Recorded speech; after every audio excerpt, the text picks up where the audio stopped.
You can have any type of life that you want. I don't know when people got it into their heads that they need to follow some directions when it comes to their life, or they need to live like anybody else lives, or they need to follow a certain way of doing things. When you can learn how to distance yourself from everybody and be very independent mentally, you become free. And true freedom happens in the mind. It doesn't happen in anything else. It doesn't happen in money. It doesn't happen in business. It doesn't even happen in purpose. True freedom happens in the mind, and it happens when we decide to be free and when we decide to be happy. There was a quote that I read that said, "You are building your happiness, but while you are building your happiness, do not forget to be happy." And I thought about that because I have experienced that. I've experienced working really hard and waiting for my happiness, postponing my happiness, And I'm somebody that if I am happy, it's like the world is happy because that energy is so strong. And I invite like good energy to me when I'm happy.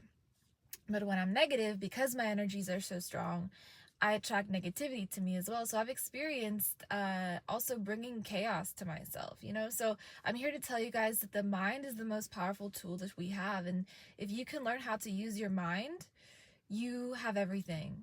Because it is within the mind that creation happens. And I was talking to a friend yesterday, and we were talking about reality.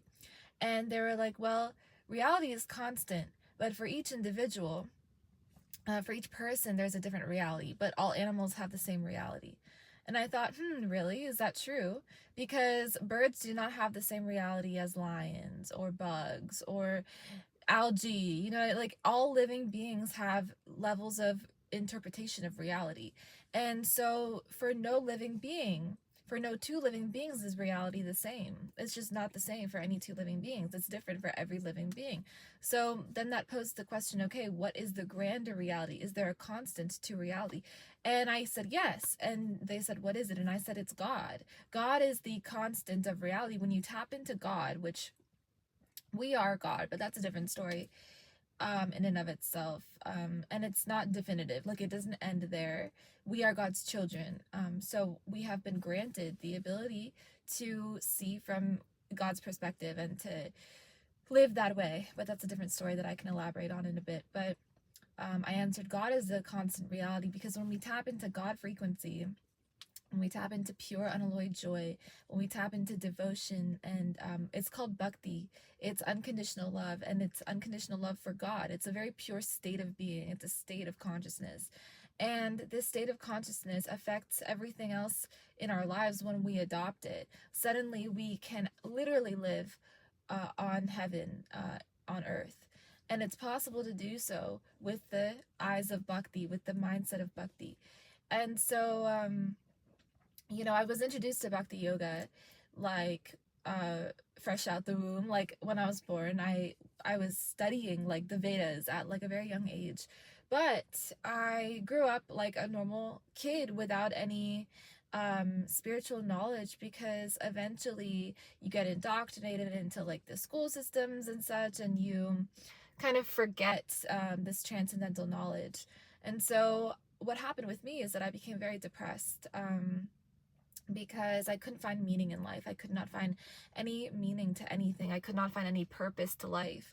I was so purposeless, to the point where I would just allow things to bother me, to just come into my mind and bother me.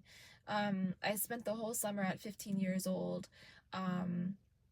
being quite like depressed, to a very to extremes, and that's just, it's everyone's like story. Like everybody gets depressed. It's just some people may get depressed earlier on in life, so I was 15 having existential questions like, what is the meaning of life?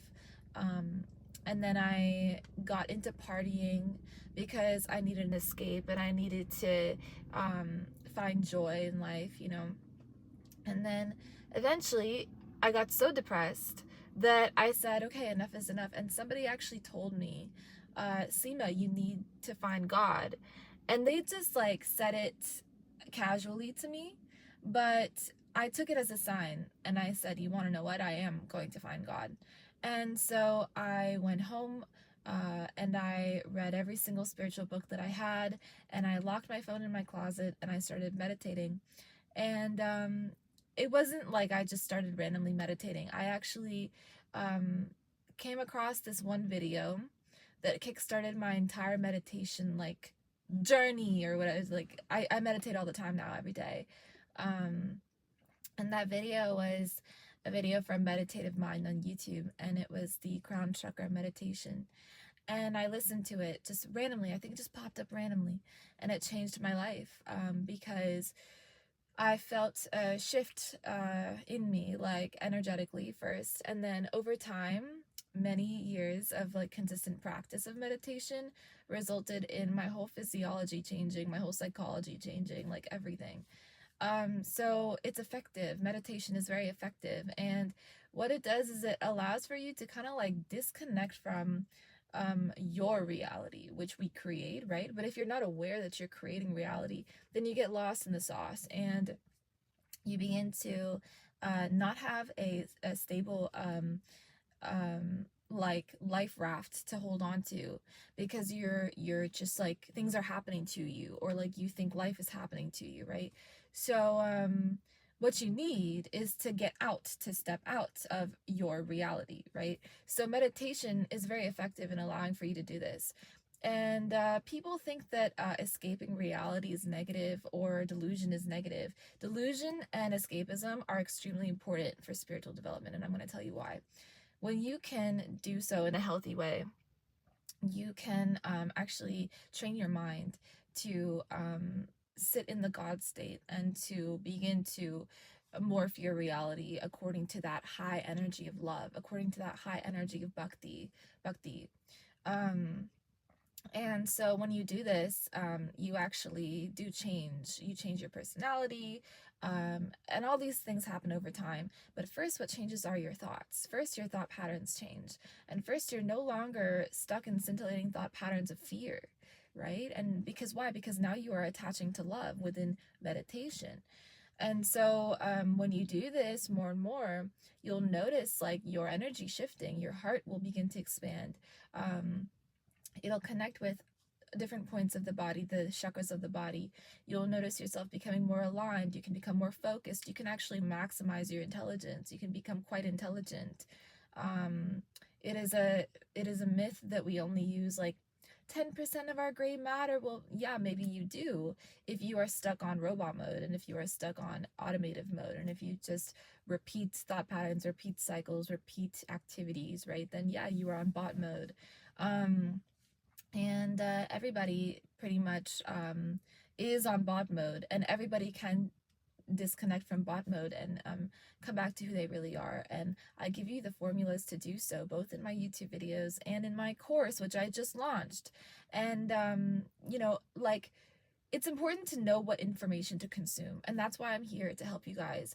I want people to not have to suffer as much as life already may make you suffer. I want people to heal. I want people to feel happy, and I want people to know what happiness is.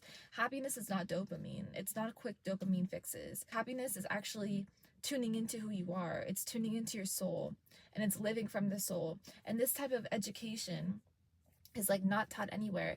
But that's why CEOs recently got into meditation over the past 4 years, and there are like blog posts on like every single Fortune 500 company's website about meditation, right? Why? Not because it's new or new age, but because it's very ancient and it works. And we have to revert as a society truly back to simplicity, back to what has worked, what does work, right? We overcomplicate our lives, and we wonder why we are depressed or purposeless. Well, it's because of the stimuli that has been imposed upon us. It's because of conditioning. And it's up to us to change that, and to retrain how we interact with the world around us, and to retrain how we create reality, how we judge ourselves, how we judge other people, how we think of the human body, right? Are we thinking of it as something to glorify? Are we sexualizing the human body, right? This is like foolish, right?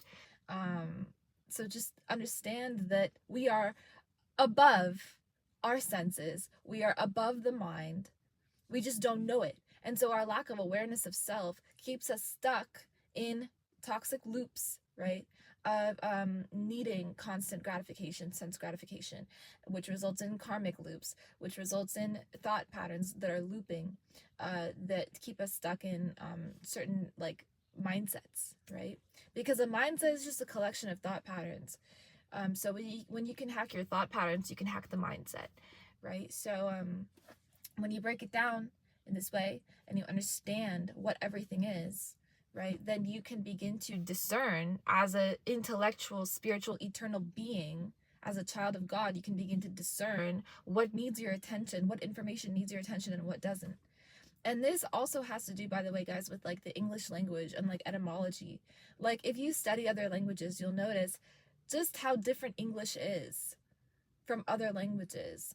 Arguably, English is like the most complicated language to learn because there are so many different words that mean like the same thing, and then there's so many of the same words that mean different things. So to a foreigner who is attempting to learn English, it could be very daunting, especially if they're like above a certain age, you know. So understand that the English language has been orchestrated in such a way that the consciousness is kept at a certain frequency so that we cannot be overjoyed at who we are, because we are communicating in a way that is limited by etymology, right? So think about that as well.